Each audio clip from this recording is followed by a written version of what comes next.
Okay, so December 2023, this is today's install. We're going to be putting in the Stinger Audio MT 1500.1 amplifier. And in order to do that, we are going to be utilizing the Stinger Select 4-gauge install wiring kit for that. Now, we're putting this on a 2024 Subaru Crosstrek. So there's a couple different things that you're really going to need here, because they do not make any sort of adapters or whatnot for the Crosstrek at this time. We're gonna have to be actually going into one of the pillars and tapping the passenger rear speaker for a signal. So you're gonna need a few things. We're gonna get into this, but you will be able to add an amplifier to your Crosstrek, and we're also gonna go ahead and make sure that we tell you where to go for a jumper fuse so that you have your remote turn on lead and don't drain your battery. That's very important. So going through everything, these are the items that you're going to need. So, and I'm going to put in the description everything, and then when you need certain things, I'm going to go ahead and drop the link as well. So I have a 5-pack of add a circuit fuse tap. We're going to be going into the cab, putting one of these on. This is just so that it creates a positive lead or a positive 12-volt signal, and we'll run that to the amplifier so that it will only be on when the car's on, or the accessory button is pushed, and it won't drain your battery when your car is parked, because that is a very real possibility, speaking from experience. Obviously, you're going to need an amplifier. In this case, we're installing the Stinger Audio MT 1500.1. Again, link is in the description. But this is going to power what's already installed. I have two 10-inch loaded subwoofers from Stinger Audio. The box and the subwoofers weigh about 100 pounds according to the packaging. It was quite heavy, and UPS guy was not a fan. However, the nice thing is, that lets you know right there that the wood is nice, thick. It's not the cheap thin ones that you can find on Amazon for cheap. And we already put that into the back of the Crosstrek because it's so heavy. Later on in the video, obviously, we're gonna open up the hatch. Now, what we're gonna do for this one is we are using the 4-gauge install kit from Stinger Off-Road, and we're gonna run that from the battery all the way to the hatch. Mainly because I am going to be installing the amplifier on top of the box, but in addition to that, I do off-roading, so I'm going to be adding a fuse block to connect a 12-volt air compressor to, and that'll be later on in another video. So, but for now, in terms of what you need, so you need the add a fuse, you need an amplifier, you need an install kit, and you need subwoofers. Duh. Right now, the tools that you're going to need. You're going to need a standard number 2 or just standard Phillips screwdriver. You're going to need a long flathead screwdriver. We're going to be going through the firewall. Now, this is optional. If you have like a fishing rod that they use to run wires through walls on your house, that'll work as well. You're basically looking for something that we can go ahead and attach the power line to go through the firewall and then pull it out the other side and then run it through the car. So you're gonna need something equivalent. And then we got some precautionary stuff. So we are gonna be removing some of the inside body trim panels. And for that, I highly recommend that you get one of these. This is, they call it a nylon pry bar. You can get it at Harbor Freight for $4.99. You can get them all over Amazon. They're also called body trim removal tool, but you're gonna want this so that you don't scratch your paint. In addition to that, little pair of dikes just in case, or diagonals if you want to. I got some needle nose pliers. I have some self-adjusting wire strippers. This is optional. You can also use a crimping tool, has a wire stripper. Basically, you're gonna need to strip some wires because we're going to need to steal from the signal that goes to the rear passenger door, which leads us to our next requirement. You'll see it in the video. I'll drop a link in the description, but you're going to need a line-in RCA adapter. And what that does is we're going to cut into the factory wiring and we are going to make a jumper to get signal to a line in RCA adapter so that we can plug our RCA cords on the other end in to get the input properly to the amplifier. We are going to be removing the seats for this one. In this case, I'm removing the passenger side. That's optional. You do not have to do it. It makes things much easier. It's only 4 bolts, but we're doing that so I can get access to the B pillar. I, in particular, am doing the optional route because I need the space so that I can show you in the video how to get to it. You don't necessarily need to do that, but it is a really tight space. In addition, since we are going to be removing the seats, the other things you're going to need a 3/8 drive. Now, I got a longer one to function as kind of a breaker bar because the seat bolts are, as they should be, very tight. I also got a 1/2-inch drive, which is bigger, just in case the 3/8 doesn't quite get it done to break that bolt on the passenger seat to get it up and out of the way. If you do the 1/2-inch drive, you're going to need basically an adapter. In this case, I got a 3/8 adapter. I have a 10mm socket with a 3/8 drive. I have, for the seats, you're really going to need this. This is a T50 Torx bit. So Subaru, in their infinite knowledge, decided that rather than using a traditional bolt, they wanted to go ahead and make a bolt with a Torx head. Not that big of a deal. I happen to have it, but if you don't have a Torx set, it is T50, again, in the description. I like to use power drill a lot, so I'll go and break the bolt and then power drill, zip in, zip out. So for that case, again, this part is optional. I have a 3/8 drive and a 1/4-inch drive for that. And the last two things you're gonna need. One, you're gonna need some electrical tape. You're not really gonna be splicing into anything in order to rob the signal from the rear speaker that we're gonna tap into. We're actually gonna use wire nuts because it's inside the cab. So you don't need the electrical tape for that. I use the electrical tape to wrap the main power wire so that when I'm forcing it through the firewall, it stays on there. And the last thing, again, firewall related, I got PV Blaster, and the reason for that is it's easier to just kind of shoot the rubber gasket that we're gonna pass the power cord through. So all these are in the description. Any sort of accessories that you might need, I'm gonna put a link to. Please, if you're going to go ahead and replicate this and get the Stinger Off-Road MT 1500 and either the 10 or 12-inch, 12-inch fits as well. But if you're going to get the 10 or the 12-inch loaded enclosure box or any enclosure box, but if you do that, use my code, Dakota10, order it from Stinger directly, you get a 10% discount on top of whatever the sales price is. So without further ado, very first thing we're going to go ahead and do is open up our engine, prop it up, and we're going to start with wiring up the power source using the kit. Now, this kit from Stinger Off-Road has everything you need. So all of your crimp pieces, everything we're going to need to attach to the battery, your fuse, your negative, your RCA, your remote line, everything is in this kit.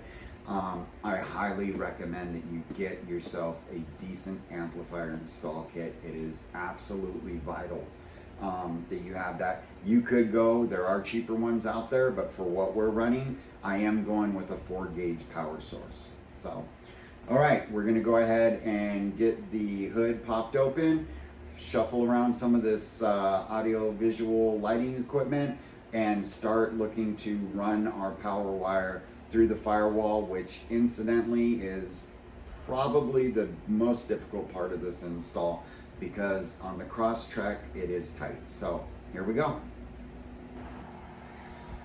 Okay guys, so here's our battery, and this is where we're going to start. We've already popped the hood. As you can see, I already have an aftermarket gang panel switch. I have a bunch of lighting that I run. Ignore this, has nothing to do with what we're about to do. So very first thing that we're going to want to go ahead and do is grab our 10mm socket. And the reason why is we are going to actually completely disconnect the battery. We are going to be running through the firewall, working on ground points, all that other stuff. You really don't want to have a live wire shorting out or anything. So when we go through, the very first thing to go ahead and undo is going to be the negative clamp. Now the negative clamp, as pointed out, 10 millimeter. So get it in there. You do not have to completely remove the nut, okay? All we're trying to do is to get this loose so that we can slide the clamp right off of it and disconnect. And there it was. So I think I did what, 3-4 turns, I don't know. There we go. All right, so I took this and I tucked it away. Now your ground, it really doesn't matter if it's gonna go ahead and circle back and touch or not, but it does at the same time. So just get it so that it doesn't circle back and hit that that negative post. The next thing we're gonna do is the positive side. A lot of people, if you go through, you do not have to do positive and negative. In this case, I'm going to. It's a brand new car.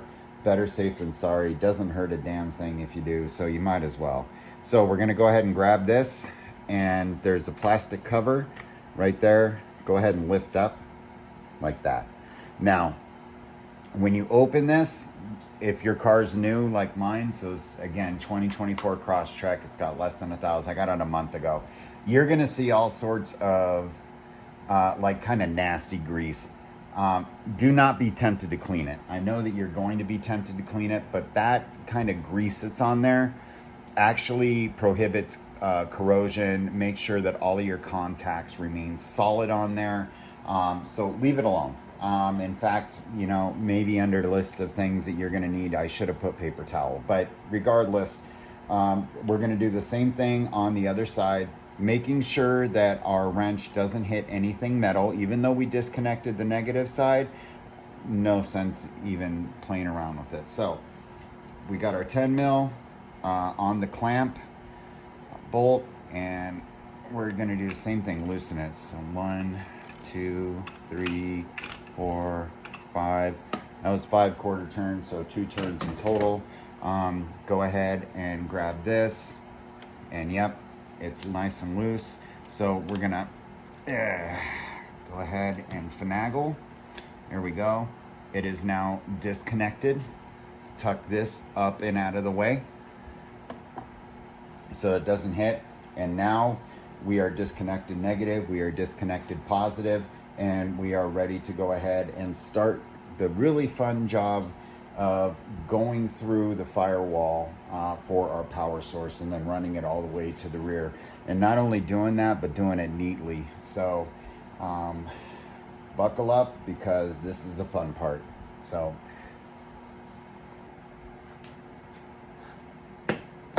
with your off-road install kit, now comes the fun stuff. So I've gone ahead and taken this out of the Stinger off-road package. Now, this is the optional part. In this case, I'm choosing to use a screwdriver, and I'm gonna tape right here so that I can punch through the firewall, have this retain, and then get it on the inside near where your foot pedals are. So if you have like a fiberglass rod for fishing wire, and I'm being very careful not to say fishing pole, because I don't want you to run out and grab your fishing gear, as in like a lake or a stream or an ocean, a body of water. But this, if you have something that's used to fish wire through, that works as well. I've just found for myself a screwdriver is easier. So what I end up doing is taking the wire like this and wrapping it like that so that I can build up a little bit of a taper there, and then wrap it around as much as I can, because like I said, we're actually gonna go through the car engine way back here. There's a little rubber gasket, and we're gonna situate the video so you can see it, and we're gonna have to shoot it with PB Blaster because it makes it a lot easier. But in the meantime, you're gonna wanna rig this up so you can actually pass the firewall, through the firewall with the power line. So I've done that up. There we go. Now, this is one of those, if at first you don't succeed, try again. It's kind of difficult. Sometimes, the tape will slide around. You need to make your hole bigger. What I like to do, right there. Just kind of make a little mousy tail so that when I push through on the other side, I can see this, pull it, it'll undo all the electrical, and then I can continue fishing it through. So we've got this all rigged up. Now we've got to go through the firewall. I'm going to show you guys where to do that. But if you were using the Stinger off-road, you want to use the end that obviously doesn't have a connector. So there we go, everything's nice and clean. The other end, which already comes pre-crimped, this guy right here, this is going to connect to our battery. So this is going to be the business. But we're going to get through our firewall right here. I'm going to show you how to do that. We're going to have to go handheld for a few. Okay guys, so this is what we're looking at, and let me zoom back and zoom in. So here's kind of your orientation. And as we zoom in, you can see there's this guy right there, right here. Okay, we're gonna be passing through that. That's a rubber gasket. Now, I already have an 8-panel gang switch as referred earlier, and that's this. So I've been through the firewall with that little one. But now we're trying to stick a 4-gauge wire through. So to make that easier, in my experience, use a little bit of PB Blast. And what that does is just prevent friction between the two rubbers. So your 4-gauge wire is going to be insulated. This one's got a rubber insulator on there. So we're just going to shoot him. I'm not going to be crazy and douse the whole engine, but I'm not going to be stingy either. So there it is. And when you're doing this, you're gonna wanna be careful. One, don't do it with a razor, because right there, as in right there, is a lot of your factory wiring. And if you cut into that, it is extremely expensive. So what we're gonna wanna do here is, I know my line's right there. So I've got this, okay, it pushed through. And I'm just gonna wanna follow that as much as possible. So there we go, now the big part's coming. And this is where it can get physical. So I'm pushing through, there we go. And all right, and right there, okay? So let's take a look on the inside so you guys can see what's going on. Okay guys, so we're coming in, and I'm trying to do it this way so you can get some idea of the orientation. So there's your gas pedal. If you look straight up, there's your screwdriver with the power wire and the little mousy tail. So we're just gonna go ahead and grab that little electrical tape mousy tail and undo it and pull the power wire through a little bit more and then take the screwdriver out. But do not cut into that. See, there it is. So all good. We're just gonna grab our power wire and be done. So we'll pick up from there. Do so gently. Do not use a razor. That is a very expensive wiring harness that it's protecting. You don't want to cut it. So we'll pull that through and pick up. Okay, so we got our power wire pulled through. What we're gonna go ahead and do for now is we're just going to pull it completely. Now, if you use the PB Blast, this is much easier. If you didn't want to listen to me, well, it's much harder. And you literally did it to yourself. So we're just gonna pull this and pull it right there on the floorboard. Just go ahead and pull this through, because we're gonna obviously have to route this through the engine bay. But as you can see, if I get under here, there it is. There's our gas pedal. There's where we came up through, right there. So we're gonna just keep pulling this so we don't gotta pull it later on in the future. And if we go back and take a look here, you can see that it's coming through. So go ahead, pull a decent amount. I'm gonna go ahead and stop right there, route this. It's up to you on how you wanna route it. Here's what I would say. Don't let this touch any metal, any exhaust parts. You really want to try to come up through here, and then directly connect to the battery a little bit later, which we'll cover. So I'm going to leave this here for now, and we're going to go ahead and work on getting that power cord through the rest to the back. which is going to be requiring us to remove a couple of body panels. We're going to cover that with you. So, okay, so we got our power wire. There it is, right? The next thing that we're going to need to do is remove some of these plastic body, and the reason why is we're going to run our wire through there. So this is kind of important, especially a couple of years back. Now things have gotten better, but in any event, what we're going to do is our power line, positive power feed, so our remote and our 12 volt that we just passed through the firewall, that's going to go through here all the way to the back. So we're going to actually need to remove some trim panels. That's where these guys come in. So first thing that we're going to need to do is remove this one. This guy needs to go. So go ahead and just jam them in right there. Use either end. There we go. All right. Got our fingers under it and pull straight up. So, all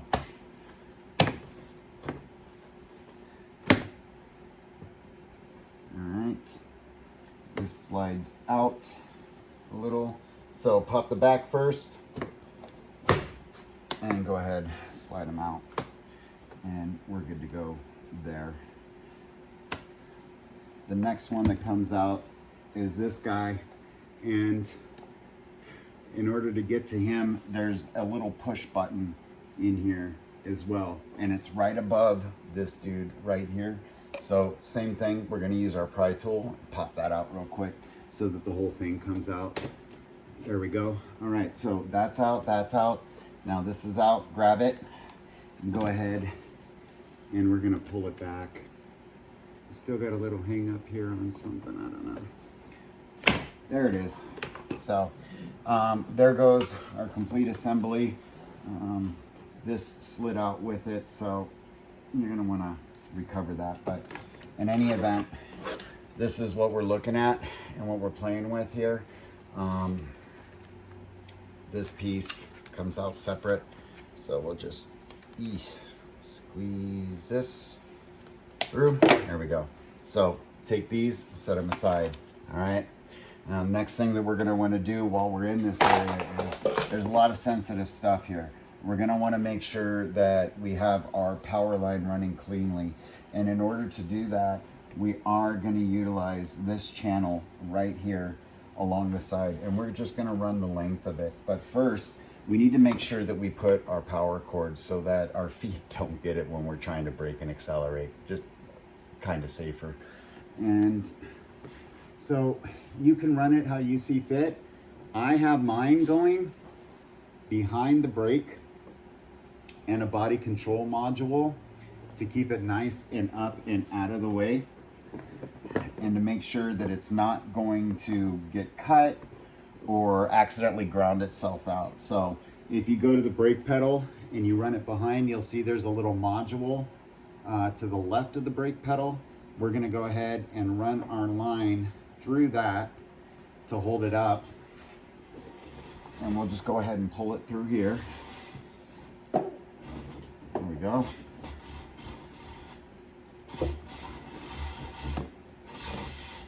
And check and make sure we're not banging on nothing. No, everything's good, nothing's touching.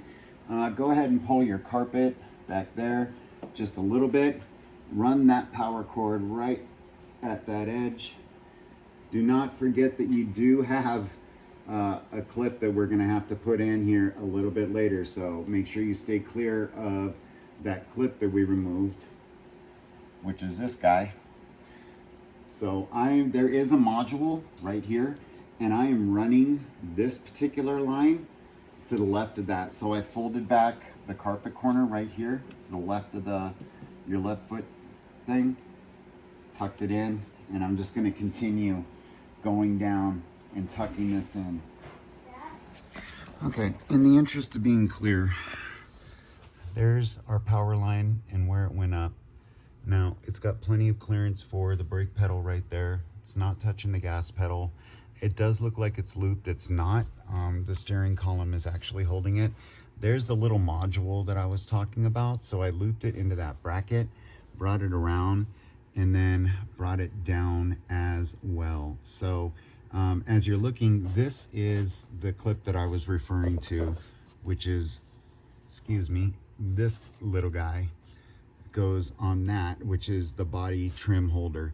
So I then took it, there's the other control module, kept running it between the carpet and there. So push it in as far as you can, get it nice and down in there. You don't want it to interfere. And then from here, you can go ahead, just take it. This part peels back and you can just lift and tuck. So go ahead and do that until we get to the bead pillar and we'll pick up from there. Okay guys, so we ran our power wire. It's all nice and hidden, but whoops, there we go. Now we got our first little obstacle here. And in order to clear this, and again, make it nice and clean, we actually need to come to the back seat, which I'm conveniently at already. So what we need to do is access this. And in order to do that, we need to remove a few things once again. Obviously, we need to get to this and peel that back. There's nothing holding it in place except for this part right here. So if you have motion sickness, I apologize. It is what it is. So for this one, if you can actually use your fingers and just pull. There we go. And we're coming up this way anyways, so this has to be removed regardless. There we go. There's your access. You don't have to remove it all the way. In fact, I'd almost kind of encourage you not to. The main thing is we want to get it up and out of the way like it is here. So you can go ahead and leave it like that. I swung it out just a little because we need to get to this part and peel this back as well. And this is the same thing. You can actually use your hands to try to get at this. So this is what I'm gonna do.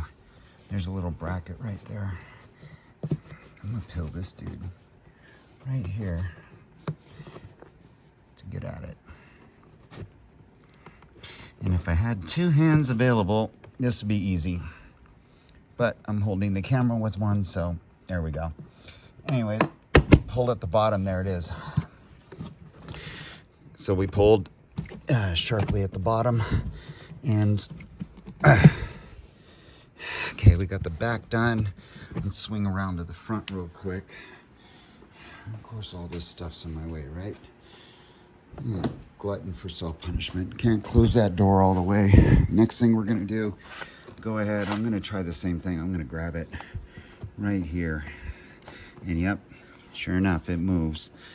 So I'm gonna run that and I'm gonna get my pry tool, see what I can do to help myself out. There we go. All right. There we go. There's the pop we were looking for. All right, perfect. So we got this popped out. Keep running it up to the top here. All we're trying to do is separate this so that you can pass the wire through this. So again, not something you need to completely disassemble, but as long as we can run our wire through to the other side there, you're good. So I'm gonna do that right now and meet you on the other side. All right guys, so we got our front ran nice and clean, passes through the pillar. Now we need to remove this piece. So in order to do that, you have your chair here. Go ahead, grab it. You're gonna pull up and then you're gonna have access to see that there is, where is it? There it is, the little white guy right there. And I'm gonna have to use two hands, but all you're gonna do is pull sharply up and out of the way. So let me go ahead and do that. Okay, so we've gotten that up and out. Again, two hands ideal, but it's done. So I pulled this and gotten it out of the way. We're gonna go ahead and continue running our power wire. And then what we're gonna do at this point is we're gonna leave this intact because it is a very large plastic piece. And what we're gonna do is fold down the back seat so we have a little bit of a view of what's going on. Now, In this case, like I said, there's trim in the way and it runs the entire length. We want this to be a nice clean install. So what we're gonna do is run this and then have it come out right here before the joint and then pass it between the seat and this, and it's gonna come out right here. So I'm gonna do that again. 2 hands are needed. I'm gonna do that and then show you guys what we did. Okay, so we ran our power line, ran it right through here. This is where that other plastic piece comes in. And we slipped it in between the seat and this plastic, and we just kind of ran it and then stuffed it into here. It doesn't interfere with the seat belt. This is the non-movable part, so it'll stay hidden. The top part is the part that adjusts. And then we have it ran in between our seat and that plastic trim as well, ending in the back hatch area. None of this is going to now interfere. It's all going to be nice and clean. So you'll see that when we fold up the seat, nothing there. Plastic trim's going to go back. You won't see that blue. You're not done, because now we need to do the exact same line for the remote lead, which actually lets the amplifier know that it's supposed to turn on and doesn't drain your battery. We're going to run the exact same line, so I will skip that part.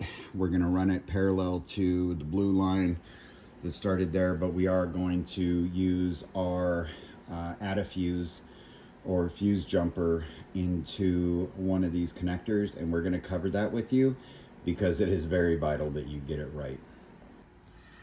All right, guys, so we're going to go ahead and do our add a fuse right now. So this is where your end cap fuses are. This is important. So peel that back, pull it off.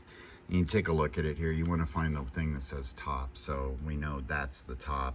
And then it's got the map here. And what we want to do is tap into an ACC, which is the thing that turns on when the accessories or the engine itself is on. And we can see going from top to bottom, if this is the top, that the ACC is right there. And if we line this up correctly, we have a 5 amp, a 7.5 amp blank, a 10 amp, a 7.5, another 7.5, which is the one that we want, and a 15. If we translate that into here, we have, as I just read to you, we have an ACC fuse for the air conditioning. We have one for the audio. Here's our blank. There we have another 10 amp. Then we have a 7.5, and the one that we want, which is here, is the 7.5. Now, as a reminder, we completely disconnected our battery. I would highly, highly recommend that you do the same. So we're gonna go ahead and grab our needle nose pliers, because Subaru did not include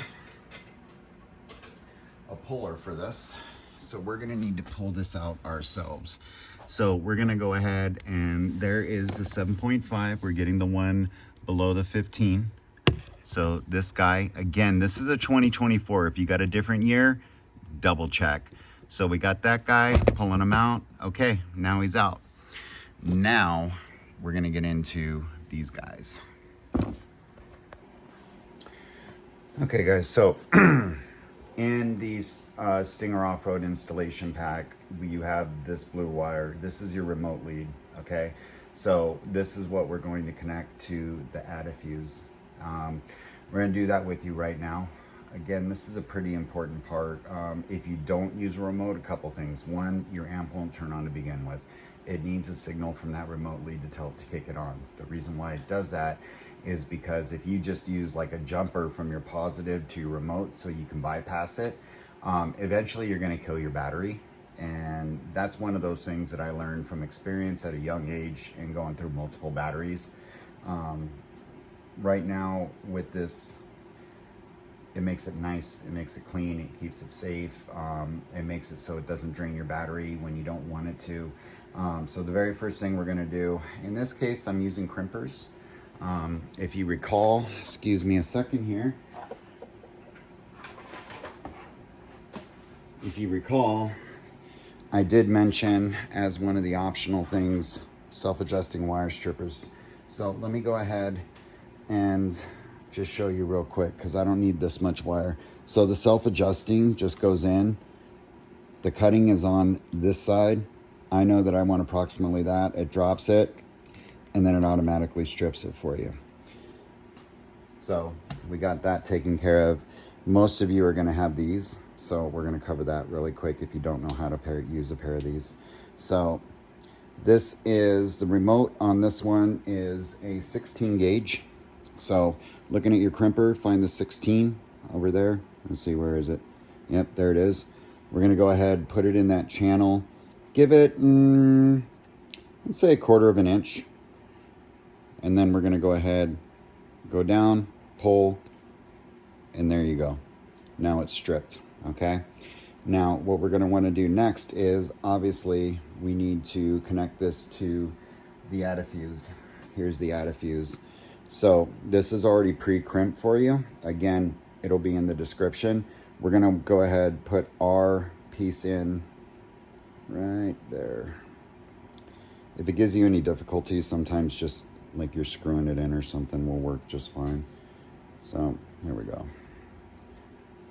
All right. So we got that in, we got it pushed. Now, with your crimping tool, this is a blue connector. Find your blue on this, and you're gonna put this right there and squeeze as hard as you can. You're crimping it or pinching it in there.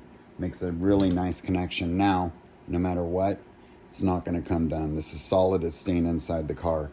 The next thing that you're gonna need to do in order to use this is you need to actually use the fuses that come with it. So we're gonna go, and you're gonna need to use both fuses, okay? Because one is to connect the car as it stands, the other one is for this line. So if you do one and not the other, both lines aren't gonna work. Either this fuse isn't gonna get powered or your remote line isn't gonna get powered. So you need to put 2 fuses in there.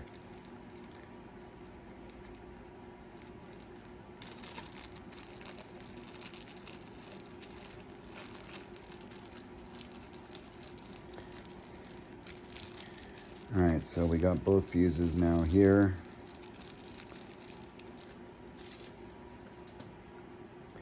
All right, so fuse number 1 is in. This is a 15 amp fuse, and the next fuse is gonna go in as well, also 15 amp. Ooh, a little bit tight. Push it all the way in, and they were not playing games. So we're gonna push this all the way in as well. So we have both now in there. There we go.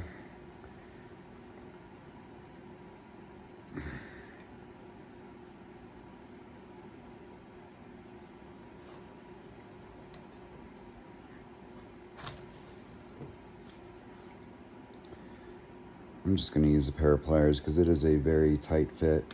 There it is. Okay. So see, one was hand, one was pliers. So go ahead and use your needle nose just to kind of drive it home, if you will. Make sure that fuse is all the way in. Again, this fuse is your friend. You do not want to skip this part for anything. There's one side, and there's the other side. Thank you. Okay, so then what we're gonna do is take this, now that we got our fuses and it's crimped, we're gonna place it back in, and then we're gonna run this remote the exact same way that we just ran our 12-volt lead. So I'm gonna do that. I've already shown you the channels. I'm just gonna plug it into the 7.5 that we removed and then run the power from there. Okay guys, so there is the addafuse. I had it going off to the right, so we still have access to the rest of these. Again, both fuses have to be there. So we're into the 7.5 ACC on this. Top is there. This is the orientation. So it comes out this way. Flip it counterclockwise, a quarter turn. There's the top. And we went for the 7.5 ACC, which is, again, right there below the 15, far right, number 2 down. We then went ahead, ran the wire, and followed the exact same line there. You can see the power wire right there. we did exactly the same thing. So we ran along through, ran it past the bead pillar, came to the back, folded the seat down again, and you can see it ran through. Now what we're going to go ahead and do is reassemble all of this. It goes back the exact same way, and then we're going to finish hooking up the power. So for this video, we are going to run the power sources first, including the ground, and then we're going to get into getting the signal and running actually the remote base knob, which comes with the 15.1 from Stinger Off-Road. You're definitely going to want that, especially if you got kids. Mine is 7. I don't want to blow out her eardrums, but I do want to thump when it's just me going down the road or down a trail. The remote knob lets you take care of that. You can basically turn the amp, dial it all the way down, dial it up a little, dial it all the way. It's a rotary. So I'm going to go ahead and reinstall the body trims that we removed, because I am done with this aspect of the 12-volt power supplies, both the main and the remote. And then we're going to pick up from the rear end right here, which is where the boom booms are. All right, our trim pieces are in. I'll just serve as a reminder as order of operations here. So anyway you want to shape this up, this plastic piece right here, you need to pull up on your seat right there, which is what we did. You can see the buttons. There's one right there, and then there's one way underneath here, and then pull up. But for this one, we went ahead and put it down. Very first thing, obviously your B pillar, which we already put in. So B pillar goes in, then this, pull up your seat, pop it into place, and then from the other side, you're going to want to go ahead and put this piece back in, along with the button that we removed earlier right there. And then lastly is your seal guard. So B pillar, back seat, kick panel, trim, just like that. It's really as simple as that. And then the other trim on the back. So now we're going to open up the back and hook up and get our ground. So see you back there. Oh yeah, give us a follow, huh? Instagram and TikTok, Snot Rocket. There we go. All right, so we got our power wire ran, we have our remote ran. They are right here. Now what we're gonna do is get the actual boom booms in, the thump thumps. So these are 10-inch subwoofers. It is the 10-inch loaded subwoofer enclosure from Stinger Off-Road. Again, the link will be in the description. For my case, because this is a hatchback, I wanted to go with a vented 10-inch. I didn't want to put 12s in there, mainly because I'm 44 years old and my days of thump thump and all that other fun jazz is, I'm over it. I want a well-balanced system. This still has the ability to piss off the neighbors easily, but nowhere near where I was as a competition. So again, I just went with 10s. 12s fit into the back of the Crosstrek just fine. They do make a 12-inch loaded, same amplifier, same everything would work. Even a single 10-inch would work just fine. So very first thing we need to do is we need to get rid of this. This came with my Crosstrek Sport, so you know it's just this little cover to cover your groceries, hide whatever's in the back. What it's really doing right now though is getting in the way. So we're gonna go ahead and get this done. All you do to remove this is push it one way and it should slide. There it goes, and it should slide, and then swing it out, and there we go. Swing it out. Everything's good there. Now we have this up and out of the way. Put it somewhere to the side, safe. All right. Now we have our amplifier, we have our power wire, we have everything that we need. What we don't have is a ground, and a ground is absolutely vital. If you don't get a good ground, your amp probably won't power on. When it hits hard, it's not going to be able to get enough negative power back, and it might phase out or shut out. Or even worse, is it's going to go ahead and make kind of an engine whining noise because of a bad ground. So we want to go ahead and concentrate, make sure that we get a really good ground so that the sound is nice and clean. As a reminder, the driver's side is where we're doing all of our positive power leads. We want to keep the negative away from that. So we're going to look on the passenger rear for a decent power supply. But as of right now, here is your 12 volt, here is your remote. This obviously is in the way. Here is the amplifier in and of itself. So that's the Stinger Off-Road MT 1500.1. For now, we're looking for our ground, so we're gonna put this to the side. And then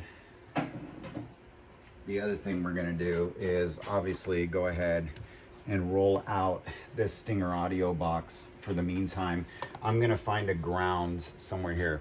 Your car, if you notice when we disconnected it, there's a little lead that goes from the car battery to the chassis and bolts in. It's because your entire car is actually one huge grounding point, and for good reason too.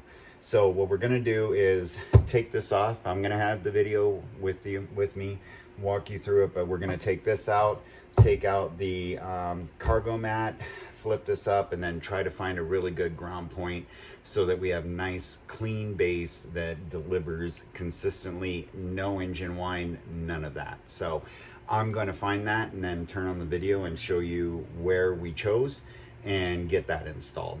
And then we will have full power to our amplifier, and we'll concentrate on the signal after that. All right. Okay guys, so in our quest to find a good ground, we removed the cargo that just came right out, then the spare tire cover area that just came right out, nothing to undo.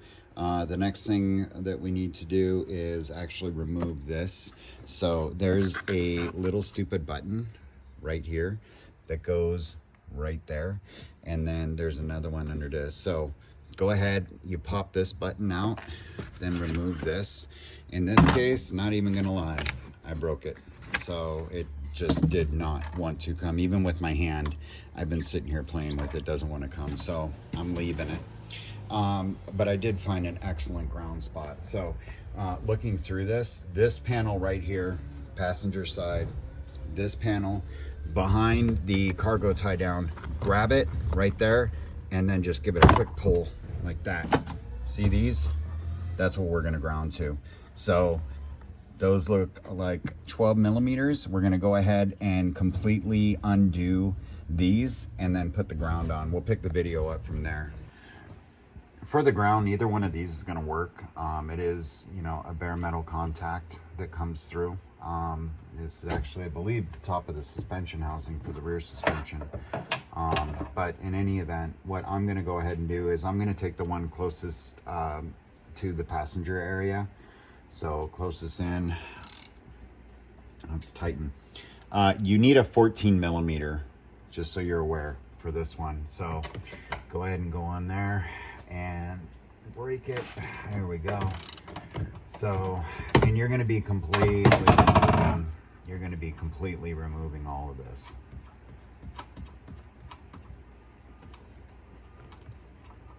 There we go. Yeah. Right? Okay. Then we have our one from Stinger, and that's going to go into there. Now, in this case, the connection, the actual hole is a little bit smaller than what we're using. I'm just going to use a drill bit, drill this out a little bit so that it fits right in. You can also clip it right here and then open it as well in case you don't have a drill. So I'm gonna get that done and come back and finish this part. Okay, so ultimately I ended up clipping and spreading this, so I just clipped it, needle nose, spread it open. We are going to use this frontmost point, and we went ahead, we have that down, and we're gonna grab our nut, put that down as well. This is a really good ground point. So flip this and we're gonna tighten it now. You wanna get this nice and tight. A couple of reasons. One, if it's 14 mil, AKA it's larger, it's holding something probably pretty important. As I mentioned, and I'm not under the car, but given the orientation, it's onto some sort of suspension component. It's definitely going to catch a great ground onto the subframe. So, but crank this down and get it just nice and tight. Your ground is absolutely pivotal to the clarity of sound. So there we go. And tightened it back, made sure this ain't in the way. All right. So, all right. Nice and tight. Look at that. That's a good ground right there. So you want to make sure that, I'm going to have to untighten this a little. You're going to want to make sure, there it goes. Okay, so we have this untightened. You don't want this to go into the plastic because it obviously connects.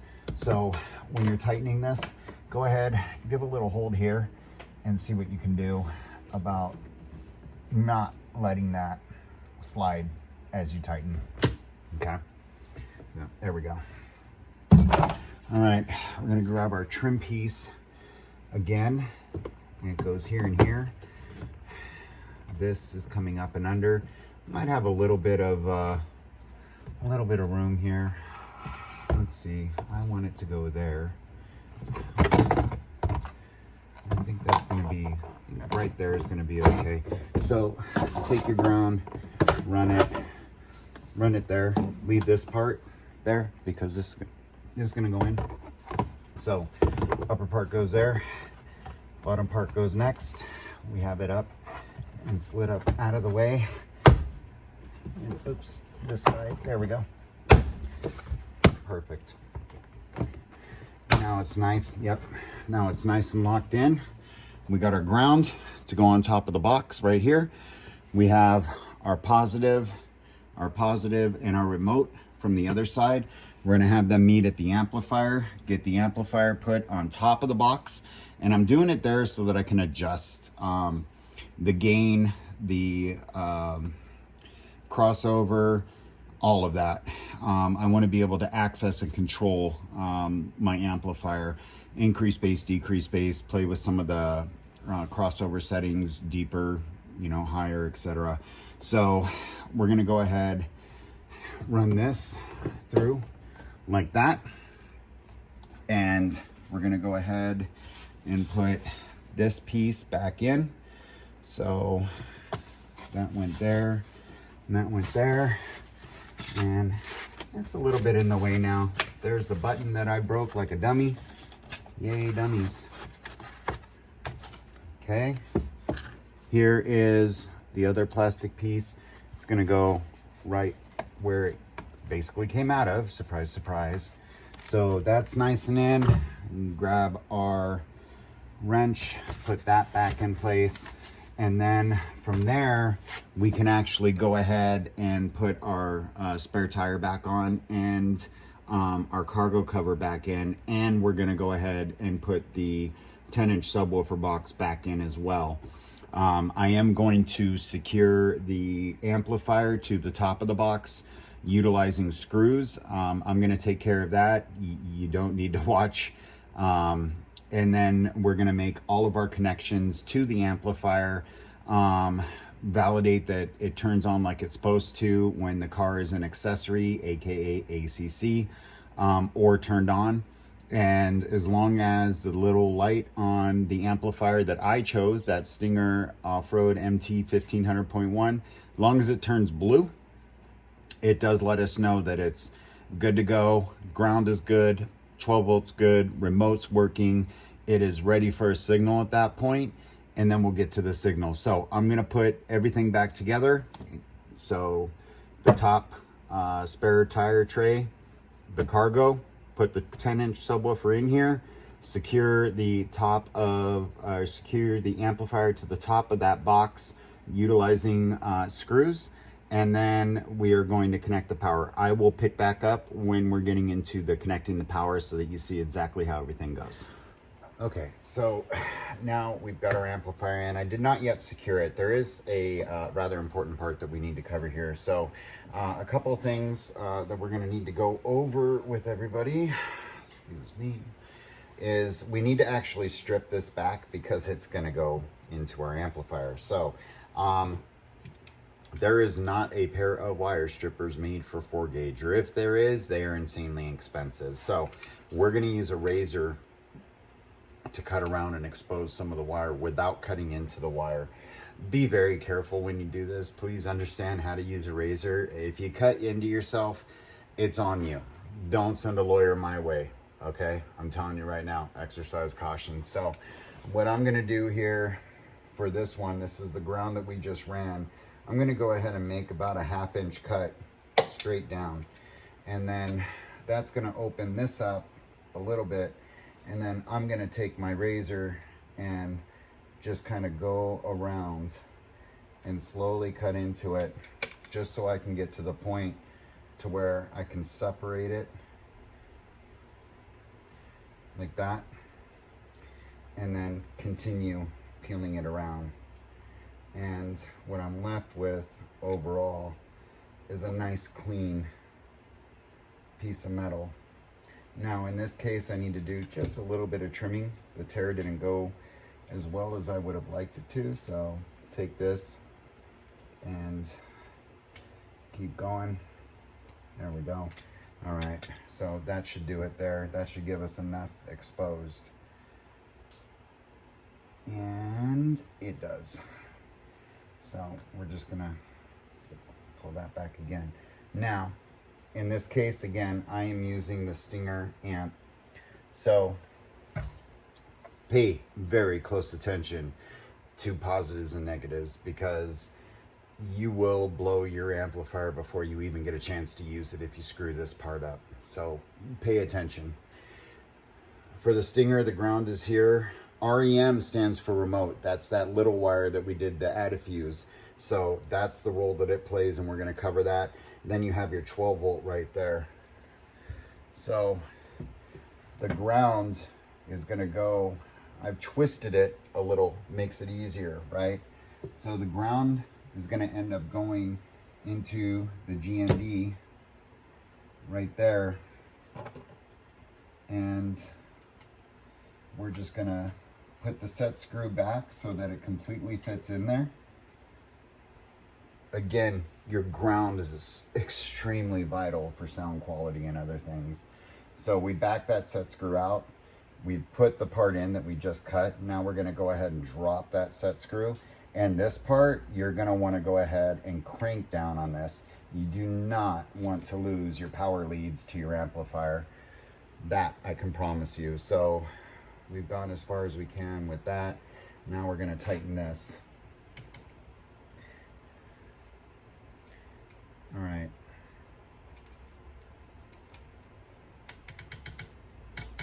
There we go. This is nice and tight. It ain't pulling out.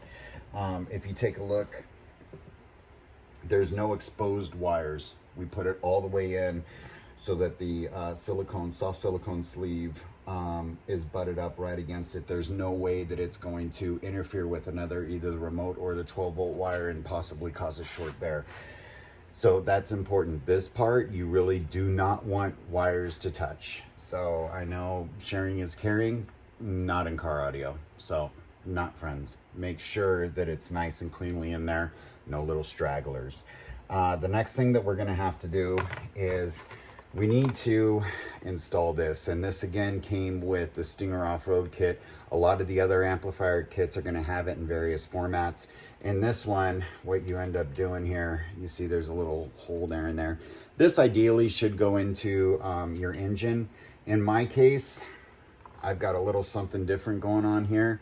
I decided to go ahead and put it inside. You do want this as close to your battery, ideally, as you can, but I've already got protection in there that I'm rolling with, and I'm not overly concerned with it. So I did go ahead and flip this out. So with these, what we're gonna go ahead and do is back off the set screw and open it up really all the way so that you don't see the screw no more. So it's nice and clean. Don't back it all the way out. You lose that little guy, you're done. That's it. So don't lose them. And then again, you know, the other side, as you can see, it comes like that. Just back it out till he disappears. And there he is. All right, now he's disappeared. Okay, the next thing we need to do is we need to cut our power line to length. Now, in this case, I've slid mine all the way over. I don't have a lot to work with here, but I can make it work. So I'm going to put the fuse there. So I'm gonna cut about right here. Now, I told you that it doesn't have wire strippers. It doesn't, I didn't lie. But what I am gonna do is use my crimping tool because it can open nice and big and just squeeze. And you might need to do a couple of squeezes. Okay, we got this cut. Same as with our ground. You're gonna wanna expose just a little, so about 1/2 inch. Cut up, cut it away from you, watch your fingers, and then go ahead and cut around so that you can get a nice clean break overall. And that's exactly what we're doing here. So we've already cut lengthwise, we've cut around it. Here's our length. So we should be able to just get our fingernail in there. If at first you don't succeed, try again. There we go. Okay, so now we've got it nice and split. Peel this back. And it's the same thing. You want about 1/2 inch exposed. So you don't want a whole huge amount because we don't want it to accidentally touch something else and possibly ground out. So you only want exactly what you need. It's a little bit of trial and error. I will say this, Stinger definitely does make nicely insulated wires. All right, so there we go. There it goes along our cut line. We got everything out. Now we need to see if we cut enough to get this in. So we put this in. Sometimes I like to do that little twist right there. All right, this is in, nice and clean. Oh, and see, we already almost made a mistake. So with that type, what you're gonna need to do, and I'm gonna cut just a little bit more. So maybe not a 1/4 inch, maybe more like a 1/2 inch, just to expose more. There we go.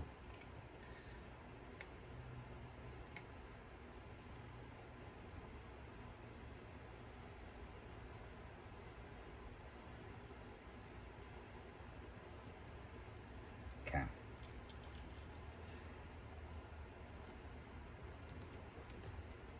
There we go. All right, so I took this. I like to twist it. Makes it a little more kind of conformed.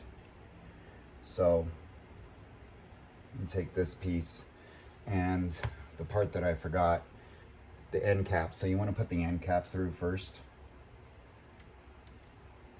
especially if you're doing this in your engine, because that's the waterproof part, so water doesn't get in there. All right, so we fed this through. Now I'm going to put my metal into, or the metal exposed part into this one end. Right? All right, so that's there. And we're gonna do our set screw now. Again, nice and tight. Really nice and tight. We want it to stay in. So there we go. Not going anywhere. Now we can go through, slide our little piece up right there, screw it in, push that rubber part. If you're putting this in your engine, you definitely want this. So put that put that gasket through on the end piece, And then what we're gonna do is take our other end and we're gonna strip that. So I'm gonna take care of that, complete this other side, and then we're gonna connect it to the amplifier, right? Okay, we got it assembled. Everything's set up here. Got this off to the side. Our ground, as you recall, is already set up. So all we're gonna do at this point is take our 12 volt, slip it into the 12 volt opening, making sure everything stays nice and neat and fully pushed in, just like it is there. Grab our Allen wrench, tighten that down. Again, we are completely disconnected. Keep it that way. Don't get excited and try to hook up your amplifier during this stage, because if this Allen wrench touches this, it's ground. You're gonna spark out. So just leave it. So we got this nice, tight, and we're gonna tighten it completely. Again, it's pushed in all the way to the silicone sleeve. There is absolutely no errant little strands or anything like that to catch a ground. That is very important for the 12 volt. You do not want it to accidentally touch something that it shouldn't, or you will put on a fireworks display, scaring the crap out of yourself, possibly damaging some stuff in your car, the amplifier, the subwoofer. There's a lot of bad things that could happen from the short, so pay attention. Okay, so we got our positive, we got our negative. Last thing we got to do is our remote. As a reminder, REM, trigger wire, remote wire, call it whatever you will. As a reminder, this is the one that tells your car, or tells the amplifier, hey, I'm on, turn on, and it'll go ahead and turn it on from there. If you don't do this one, and you just, like, let's say you take one of these wires and run from 12 volt to remote or trigger or ACC, sometimes it's labeled, it will work. And it'll work for a little bit. But then what's going to happen is your battery is going to slowly drain, especially if you leave it alone for a couple of days or a day or two.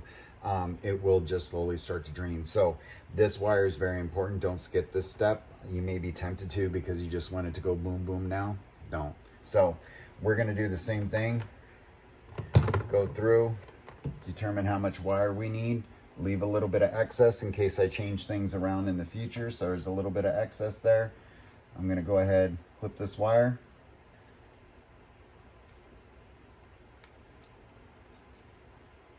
Well, no, actually, what we're going to do is get a better pair of dikes and clip that wire.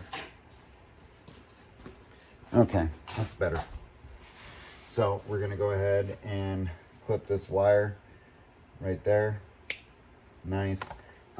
Use your crimpers to strip the wire back. In this case, I've been doing this so long, I'm just going to use these. Most people that are watching this are probably just going to do this as well.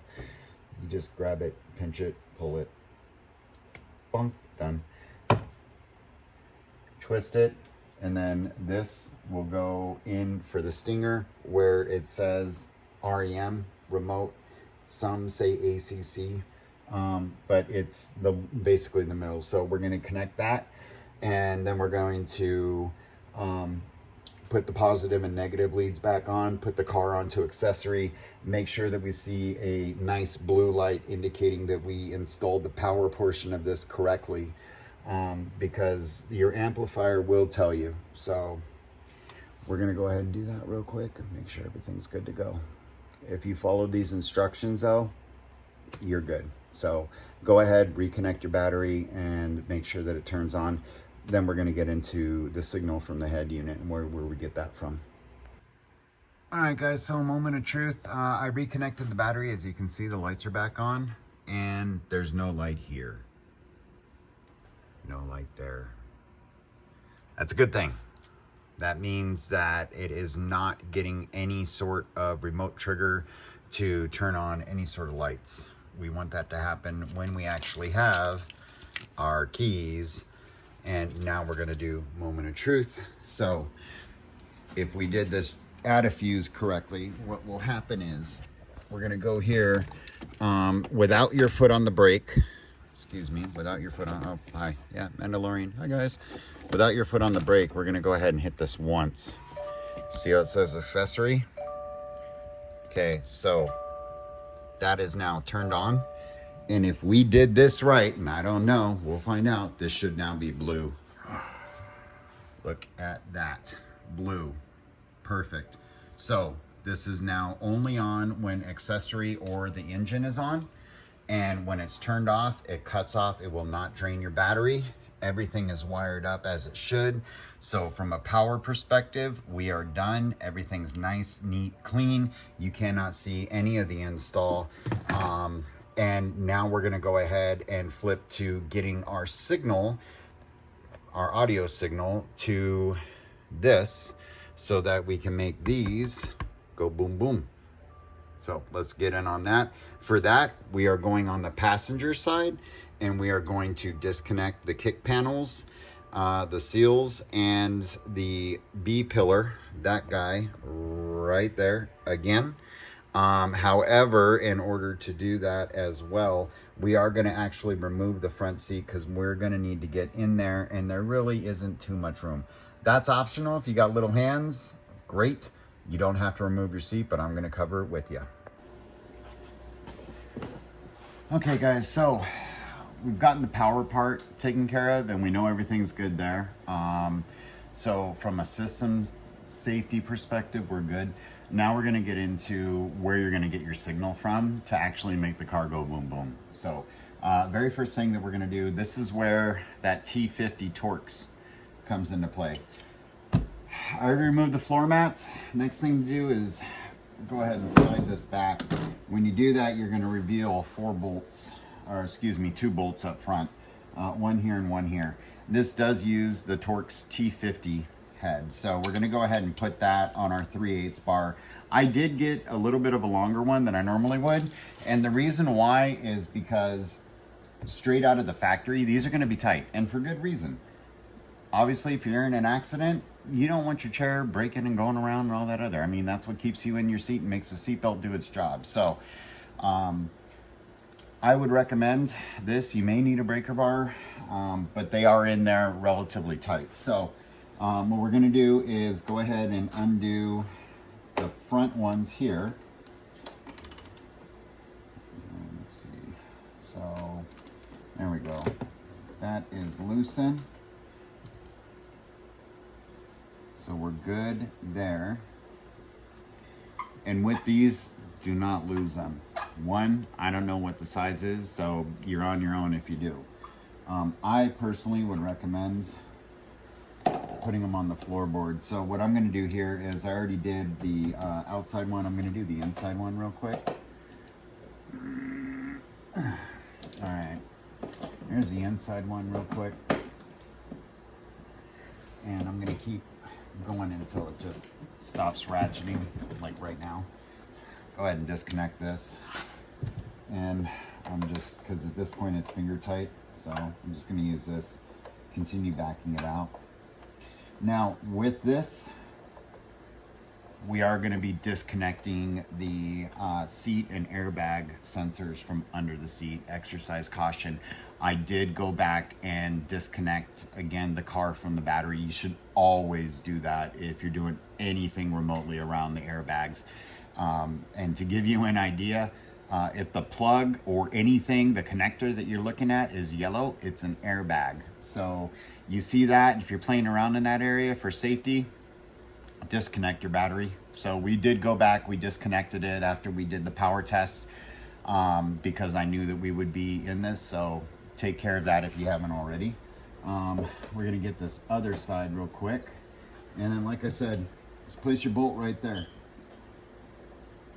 All we're doing with this is actually making room so we can access the B pillar. You do not need to remove your seat completely. You need to be able though to kind of push it a little into the back so that you can pull this away. So we got that taken care of. So we're good there.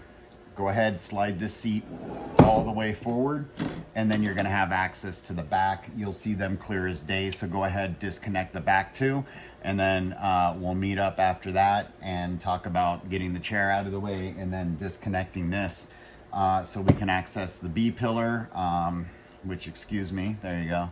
So we can access this B pillar, to get our signal wire to go ahead and run back to the amplifier so that it goes boom, boom. All right, so get that disconnected and we'll be right back.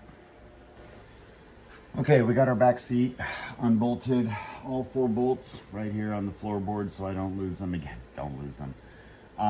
Couple of things here. So now we're going to get into the point where we're going to need to disassemble again. On that note, what we're going to go ahead and do is slide this back. Be careful when you do, because it's going to pop pretty much right out of the top opening like that. See? So we need to be careful overall. But we're good. Now, underneath the actual chair, there is a series of safety harnesses and everything that need to be disconnected. Part of the things that need to be disconnected is the airbag sensors as well. So one last time, make sure that you go ahead and disconnect make sure that you disconnect the battery so that you don't accidentally screw anything up. You blow the airbags, let's say you accidentally short something out somehow, some way, very expensive, and I don't think your insurance company is going to appreciate you too much. So we got that all taken care of. Like I said, we do not need to remove this actually from the car. So we've got our main harness taken care of, and now, okay, here we go. Here's the underside of the seat. So you're gonna have this that connects in right here. All you do is just pull, excuse me, this that connects in right there. Pull this back, it disconnects. Now for the fun yellow plugs, this one right here, which is closer to the driver's seat, slides forward and then pulls off. This one, same thing.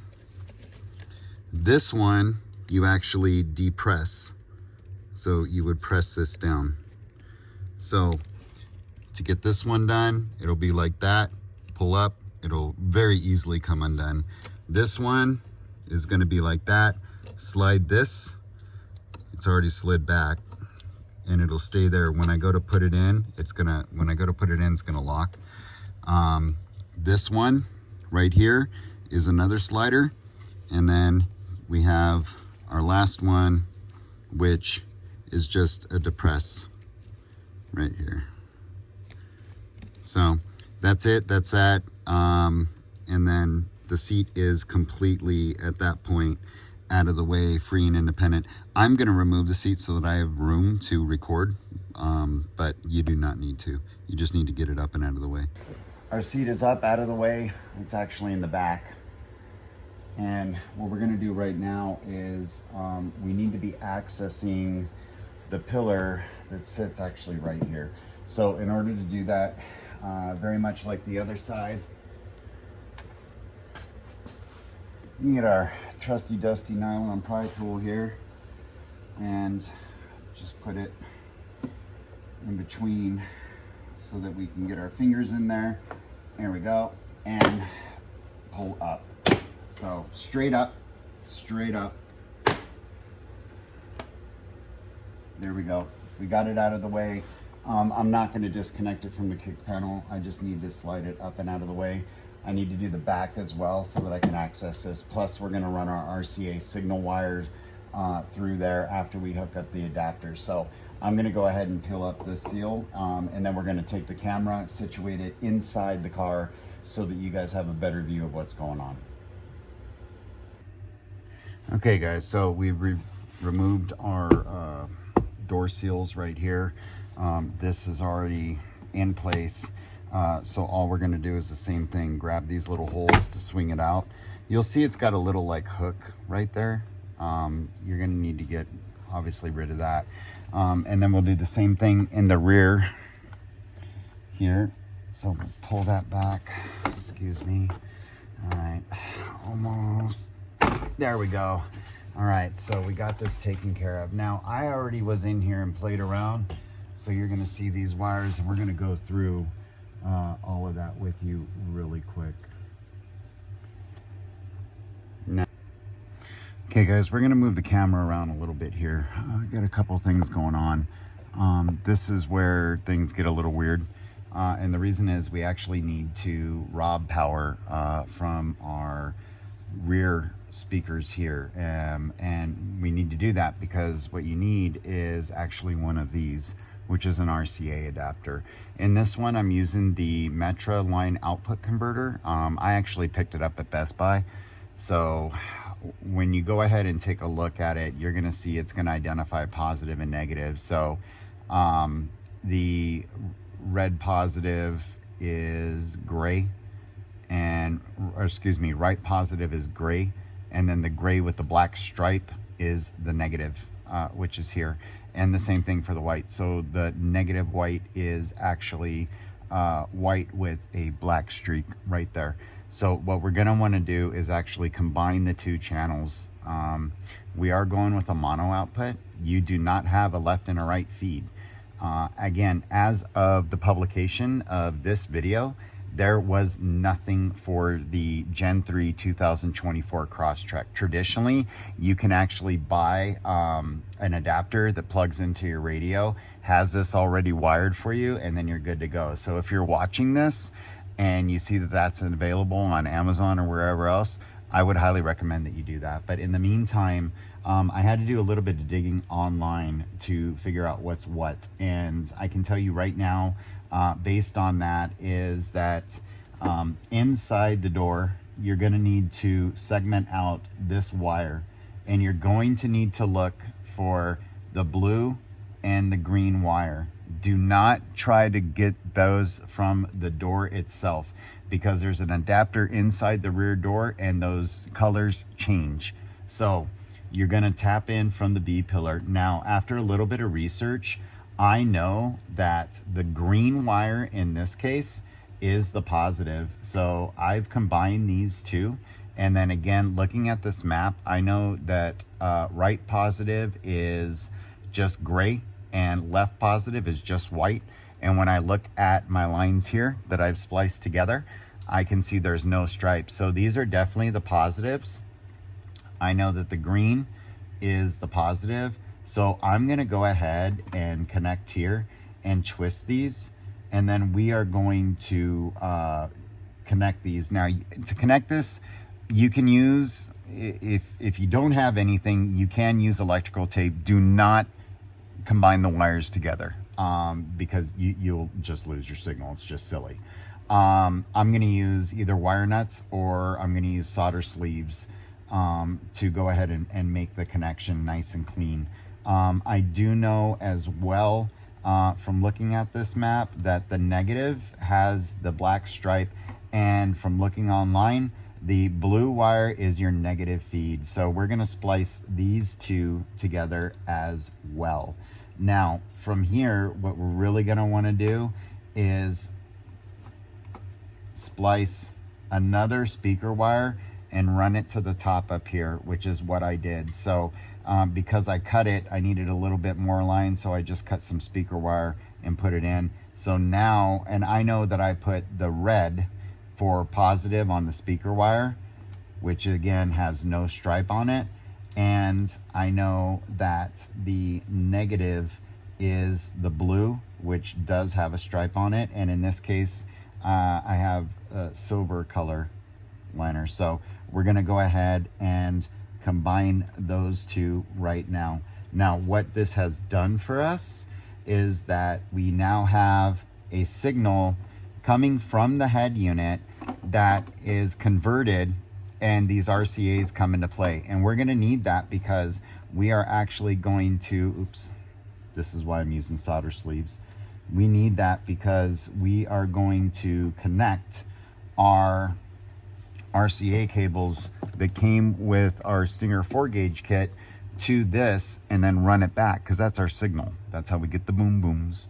So I'm gonna go ahead and run the solder on this. I need a heat gun to do so, so I'm gonna go ahead and do that. And then I will pick it back up, show you everything that it looks like as it's done.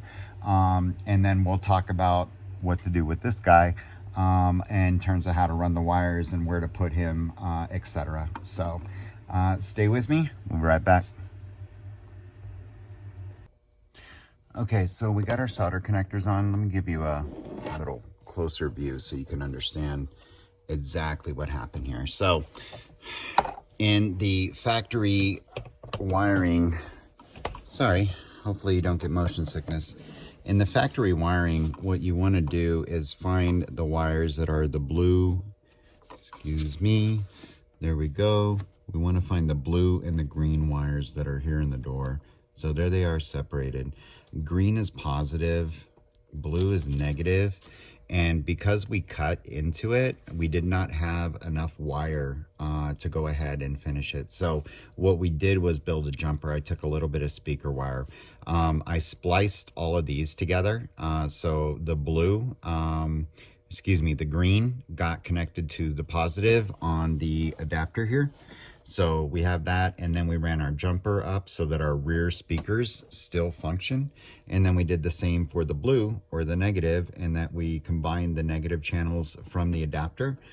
We then used the solder sleeve, make it all nice and clean, and then completed it up here at the top as well, so that, again, we still get signal into the back. Now, the other fun thing that we need to do here, which is really minor but important, is we need to go ahead, and address this ground. So what I'm gonna go ahead and do is just grab a quick connector, and I'm going to, fork connector, crimp it, put it under here, and then we're gonna get into running our wiring. So I'm gonna do that real quick, undo this, crimp it, slide it, bolt it down, and I'll show you guys that, and then we'll get into running the RCA and where to put this so that it's out of the way. This being the adapter. So we'll get into that. I'm going to crimp it and get it ready. All right, we got our crimper. This is the negative lead from the Metra. Not all of them have this, but this is the negative lead. So we stripped it back, combined them together. See that little bit of wire peeking through. Grab our crimpers. This is a blue connector. Find the blue one on your thing and squeeze. Dunk. Okay, and that's it. Now we've got a nice solid ground. Now what we really need is a grounding point, and what we're going to do is tap into this, because I can guarantee you, with it being in its position, it does have a really nice connection to ground. This is a 10mm socket, so we're going to go ahead and use that again really quick. We do not need to fully back this bolt out. We just need enough so that we can go ahead and slide this in there to get our ground. So there we go. Unbolt a little bit. All right. So we have that all nice and unbolted. We're going to slide this the way under. Hopefully my head wasn't in the way there. All right, so I need to spread it a little to make it work. Any sort of pliers, I suppose, would work.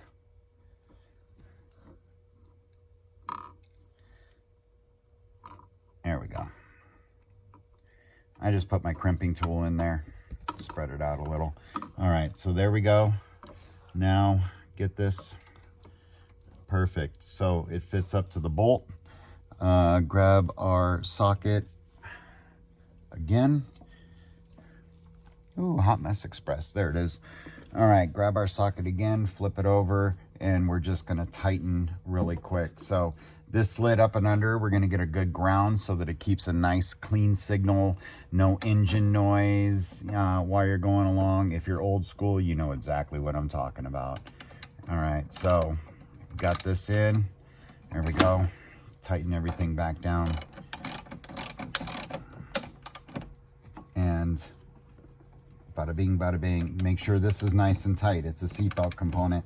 Don't play games with it. All right, now is not the time to be stingy.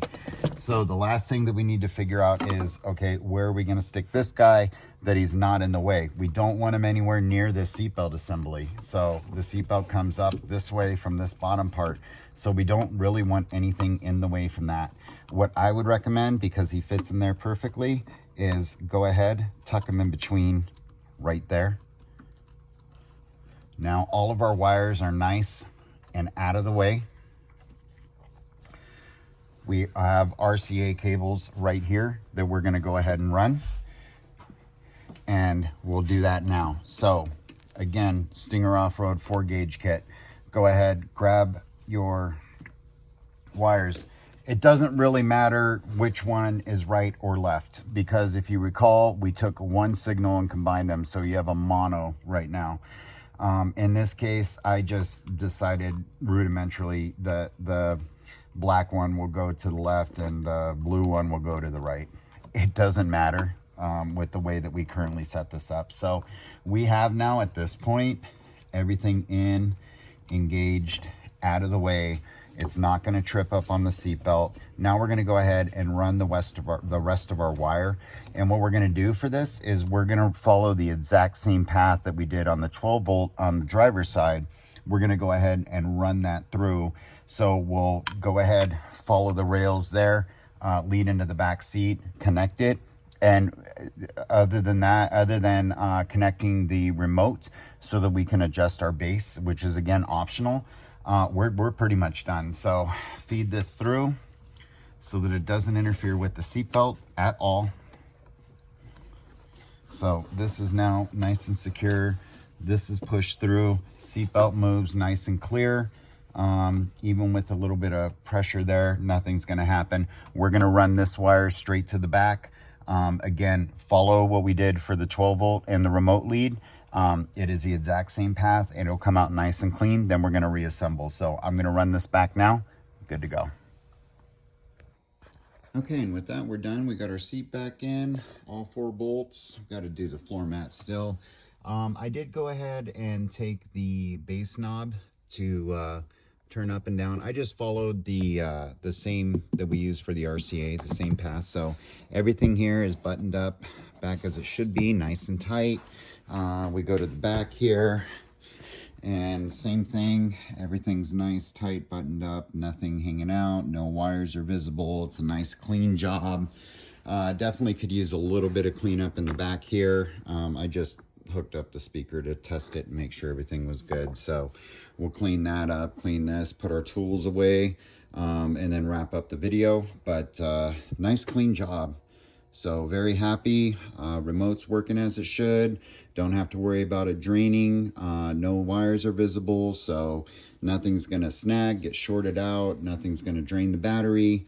But we'll go ahead and go to the conclusion now.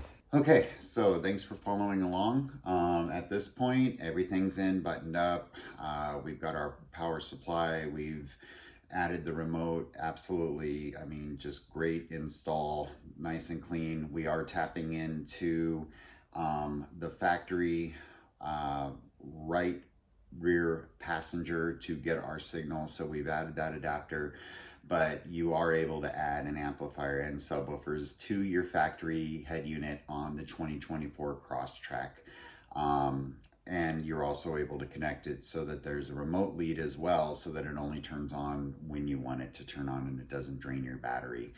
If any part of this video was helpful, please like, and we're going to be doing a number of installs. I've already covered the front door OEM replacements, the rear door OEM replacements. Now we've done the subwoofer. I still have the center and dash speakers to replace. Those will be covered as well. We have videos coming out for lighting on this, skid plate installs, everything basically Crosstrek, because as of right now, Gen 3 2024 Crosstrek, there's nothing. And it's just, I needed to figure this out. Luckily, I have a Tacoma. Everything pretty much translates over. You know, even like when I was replacing the doors, the screw in the handle and then the screw in the other handle, that's the same as a Tacoma. So everything's laying out nicely. But if you followed along at this point, you will have a functional amplifier. We even added the remote so that we don't upset our neighbors or anything like that. But again, I would recommend the components that I put in there. So the Stinger Audio 15.1, sorry, MT-1500.1. is the amplifier that we went with. It is more than enough to power the 10-inch loaded enclosure that Stinger has as well in the car. And then you saw all the tools that we use. So for those of you that maybe initially didn't get it, it was a 10 mil, a 12 mil, and a 14 millimeter socket is what we needed. And then your standard wire strippers. The 4-gauge install kit from Stinger Off-Road had absolutely everything that I needed in terms of connectors and all that. In fact, there's even some that I still didn't even use. So you don't need to run out and get any of that. You will need a pair of crimpers and wire strippers. But other than that, thanks for tuning in. Again, we're going to be doing more of these. I apologize if this was a little bit long. I try to do it real time so that we're going through it together, if you will. So that's it. Thank you.